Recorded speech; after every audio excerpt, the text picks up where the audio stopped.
Well, good morning people. Running extremely late today and it's pissing it down.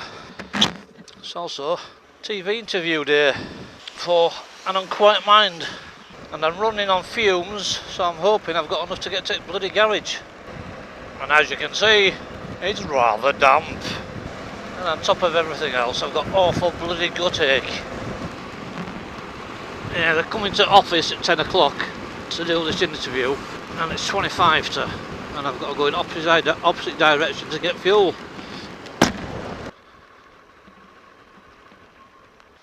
Well, I now know how much it costs to fill it up from empty. £21.26.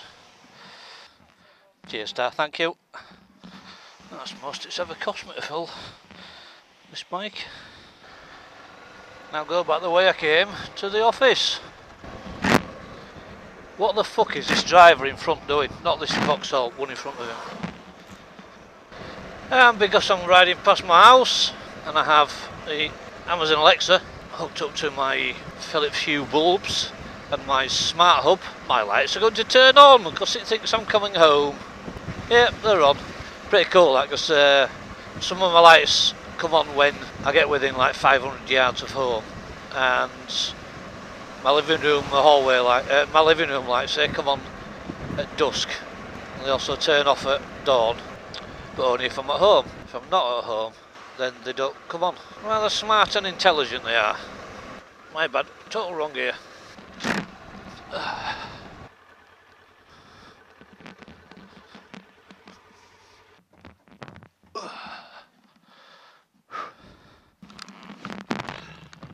My name's Paul Woods. And I believe you're making a documentary on mental health. Can you tell me a little bit about that? I am, yeah.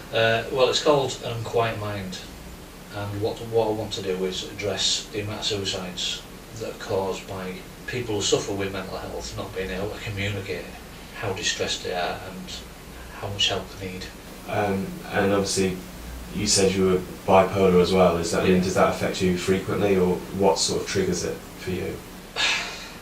That's really difficult because I'm bipolar 2, which is a milder version of bipolar. I don't have my manic.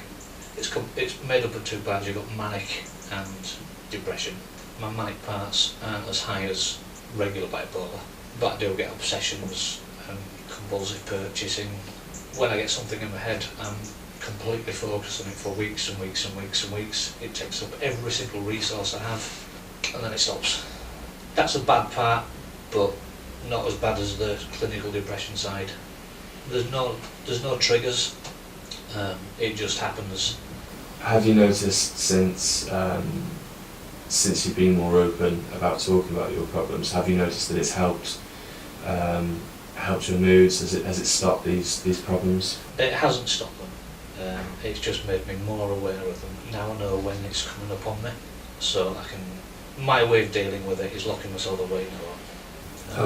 And can you tell me a little bit about the help that you've had from the hospitals? I've trained psychiatrists and mental health workers. I'm on medication, which I've probably for the rest of my life. Sorry, I don't know whether I've asked this or not. Is this something that happens frequently? I mean, how often, or do, is it not? You can't really put a time scale on it, I guess. Pretty much every day I'll be depressed. But I'll have these severe bouts every couple of weeks where I just don't know. I don't want to know people.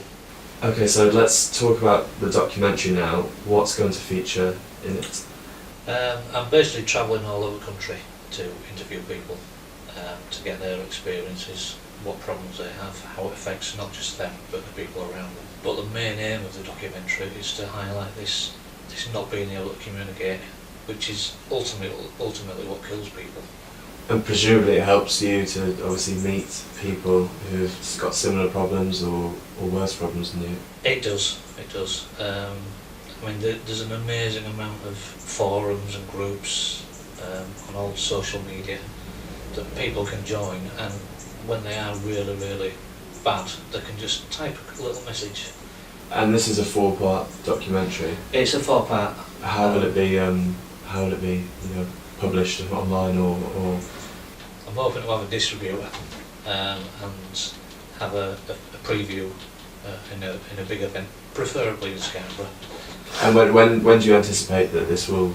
I'm hoping. I'm not counting on any funds from Kickstarter. It's probably going to be in March, April next year. And obviously you told me what you hope to achieve from it.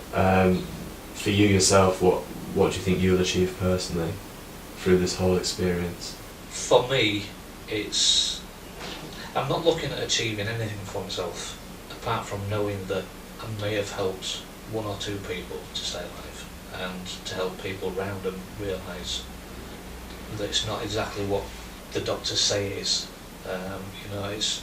It's okay saying it's good to talk, but we can't when we're in that condition.